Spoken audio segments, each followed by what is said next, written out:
সোমবার তাপমাত্রা অপরিবর্তিত থাকলেও মঙ্গলবার থেকে দিন ও রাতের তাপমাত্রা বাড়তে পারে বলে জানিয়েছে আবহাওয়া অধিদপ্তর।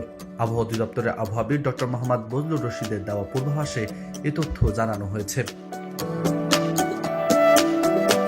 পূর্বাভাসে বলা হয়েছে, পরবর্তী 24 ঘন্টায় অস্থায়ীভাবে আংশিক মেঘলা আকাশ সহ সারা দেশের আবহাওয়া শুষ্ক থাকতে পারে।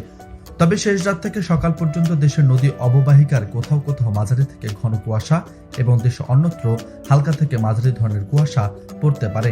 সারা দেশে রাত ও দিনের তাপমাত্রা সামান্য বৃদ্ধি পেতে পারে।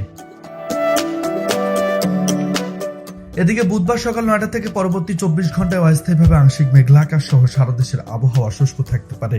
শেষ রাত থেকে সকাল পর্যন্ত দেশের নদী অববাহিকার কোথাও কোথাও মাঝারি থেকে ঘন কুয়াশা এবং দেশে অন্যত্র হালকা থেকে মাঝারি ধরনের ঘন কুয়াশা পড়তে পারে।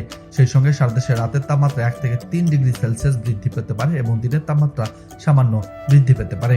অন্যদিকে আগামী 5 দিনের প্রথম দিকে দেশের উত্তর পূর্বাঞ্চলে বৃষ্টির প্রবণতা রয়েছে বলে জানিয়েছে সংস্থাটি।